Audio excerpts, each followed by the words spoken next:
ಎಲ್ರಿಗೂ ನಮಸ್ಕಾರ. ನಾಡು ನುಡಿ ಯೂಟ್ಯೂಬ್ ಚಾನಲ್ಗೆ ನಿಮಗೆಲ್ಲ ಸ್ವಾಗತ.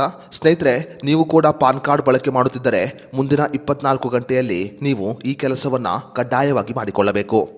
ಪಾನ್ ಕಾರ್ಡುಗಳಿಗೆ ಸಂಬಂಧಪಟ್ಟಂತೆ ಕೇಂದ್ರ ಸರ್ಕಾರ ಈಗ ಬಹುದೊಡ್ಡ ಆದೇಶವನ್ನು ಹೊರಡಿಸಿದ್ದು, ಪಾನ್ ಕಾರ್ಡ್ ಬಳಕೆ ಮಾಡುವ ಪ್ರತಿಯೊಬ್ಬರೂ ಕೂಡ ಮುಂದಿನ 24 ಗಂಟೆಯಲ್ಲಿ ಈ ಕೆಲಸವನ್ನು ಕಡ್ಡಾಯವಾಗಿ ಮಾಡಿಕೊಳ್ಳಬೇಕು. ಹಾಗಾದರೆ ಮುಂದಿನ 24 ಗಂಟೆಯಲ್ಲಿ ಪಾನ್ ಕಾರ್ಡ್ ಬಳಕೆ ಮಾಡುವವರು ಯಾವ ಕೆಲಸವನ್ನು ಮಾಡಬೇಕು ಅನ್ನೋದರ ಬಗ್ಗೆ ಸಂಪೂರ್ಣ ಮಾಹಿತಿಯನ್ನು ನಾವೀಗ ತಿಳಿಯೋಣ. ವಿಡಿಯೋ ತುಂಬ ಇನ್ಫಾರ್ಮೇಟಿವ್ ಆಗಿದೆ, ಎಲ್ಲೂ ಸ್ಕಿಪ್ ಮಾಡದೆ ನೋಡಿ.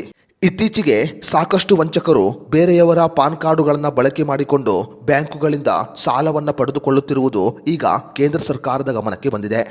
ಈ ಕಾರಣಗಳಿಂದ ಪಾನ್ ಕಾರ್ಡ್ ಬಳಕೆ ಮಾಡುವವರು ನಿಮ್ಮ ಹೆಸರಿನಲ್ಲಿ ಬೇರೆ ಯಾರಾದರೂ ಸಾಲವನ್ನು ಪಡೆದುಕೊಂಡಿದ್ದಾರಾ ಅನ್ನೋದನ್ನು ಕಡ್ಡಾಯವಾಗಿ ಮುಂದಿನ 24 ಗಂಟೆಯಲ್ಲಿ ಪರಿಶೀಲನೆ ಮಾಡಬೇಕಾಗಿದೆ.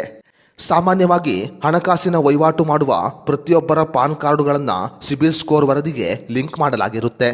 ಪಾನ್ ಕಾರ್ಡ್ ಬಳಕೆದಾರರು ಸಿಬಿಲ್ ಸ್ಕೋರ್ ವೆಬ್ಸೈಟ್ಗಳಿಗೆ ಭೇಟಿ ನೀಡುವುದರ ಮೂಲಕ ನಿಮ್ಮ ಹೆಸರಿನಲ್ಲಿ ಬೇರೆ ಯಾರಾದರೂ ಸಾಲವನ್ನು ಪಡೆದುಕೊಂಡಿದ್ದಾರಾ ಅನ್ನೋದನ್ನು ಕಡ್ಡಾಯವಾಗಿ ಪರೀಕ್ಷೆ ಮಾಡಬೇಕಾಗಿದೆ. ಒಂದು ವೇಳೆ ನಿಮಗೆ ತಿಳಿಯದೆ ಬೇರೆ ಯಾರಾದರೂ ನಿಮ್ಮ ಪಾನ್ ಕಾರ್ಡ್ ಬಳಸಿಕೊಂಡು ಸಾಲವನ್ನು ಪಡೆದುಕೊಂಡಿದ್ದರೆ ನಿಮ್ಮ ಸಿಬಿಲ್ ಸ್ಕೋರ್ ತೀರಾ ಕಡಿಮೆಯಾಗಿರುತ್ತೆ. ಒಮ್ಮೆ ನಿಮ್ಮ ಸಿಬಿಲ್ ಸ್ಕೋರ್ ಕಡಿಮೆಯಾದರೆ ನೀವು ಭವಿಷ್ಯದಲ್ಲಿ ಯಾವುದೇ ರೀತಿಯ ಸಾಲವನ್ನು ಪಡೆದುಕೊಳ್ಳಲು ಸಾಧ್ಯವಾಗುವುದಿಲ್ಲ. ಸಿಬಿಲ್ ಸ್ಕೋರ್ ಚೆಕ್ ಮಾಡುವ ವೆಬ್ಸೈಟ್ಗಳ ಮಾಹಿತಿಯನ್ನು ನಾವು ಈ ವಿಡಿಯೋದ ಡಿಸ್ಕ್ರಿಪ್ಷನ್ನಲ್ಲಿ ಕೊಟ್ಟಿದ್ದೇವೆ. ನೀವು ವಿಡಿಯೋ ಡಿಸ್ಕ್ರಿಪ್ಷನ್ನಲ್ಲಿರುವ ವೆಬ್ಸೈಟ್ಗಳ ಮೂಲಕ ನಿಮ್ಮ ಸಿಬಿಲ್ ಸ್ಕೋರನ್ನು ಸುಲಭವಾಗಿ ಚೆಕ್ ಮಾಡಿಕೊಳ್ಳಬಹುದು. ನಿಮ್ಮ ಹೆಸರಿನಲ್ಲಿ ಯಾರಾದರೂ ಅನುಮಾನಾಸ್ಪದವಾಗಿ ಸಾಲವನ್ನು ಪಡೆದುಕೊಂಡಿದ್ದರೆ ನೀವು ಅದರ ವಿರುದ್ಧ ತಕ್ಷಣ ಕ್ರಮ ಕೈಗೊಳ್ಳಬೇಕು. ಅಷ್ಟೇ ಮಾತ್ರವಲ್ಲದೆ ಆ ಸಾಲವನ್ನು ಪಡೆದುಕೊಂಡವರ ಮೇಲೆ ನೀವು ದೂರು ನೀಡಬೇಕಾಗುತ್ತೆ. ಕ್ರೆಡಿಟ್ ಬ್ಯೂರೋ ಜೊತೆ ಮಾತನಾಡಿ ನೀವು ಈ ವಂಚನೆಯ ಸಾಲದ ಬಗ್ಗೆ ದೂರು ಕೊಡಬೇಕಾಗುತ್ತೆ. ದೂರು ಕೊಡುವ ಸಮಯದಲ್ಲಿ ನಿಮ್ಮ ID ಪುರಾವೆ, ಸಾಲದ ವಿವರಗಳು ಮತ್ತು ಅಫಿಡವಿಟ್ ಅನ್ನು ಕಡ್ಡಾಯವಾಗಿ ಸಲ್ಲಿಸಬೇಕು. ಇದೊಂದು ಸೈಬರ್ ಅಪರಾಧವಾಗಿದ್ದು ನೀವು ಸೈಬರ್ ಪೊಲೀಸ್ ಠಾಣೆಯಲ್ಲಿ ದೂರು ಕೂಡ ದಾಖಲು ಮಾಡಬಹುದು.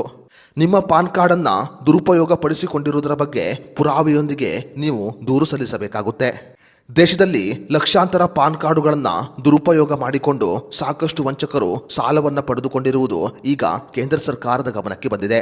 ಈ ಕಾರಣಗಳಿಂದ ಮುಂದಿನ 24 ಗಂಟೆಯಲ್ಲಿ ಪಾನ್ ಕಾರ್ಡ್ ಬಳಕೆ ಮಾಡುತ್ತಿರುವವರು ನಿಮ್ಮ ಹೆಸರಿನಲ್ಲಿ ಯಾರಾದರೂ ವಂಚನೆಯಿಂದ ಸಾಲವನ್ನು ಪಡೆದುಕೊಂಡಿದ್ದಾರಾ ಅನ್ನೋದನ್ನು ಕಡ್ಡಾಯವಾಗಿ ಪರೀಕ್ಷೆ ಮಾಡಬೇಕಾಗಿದೆ.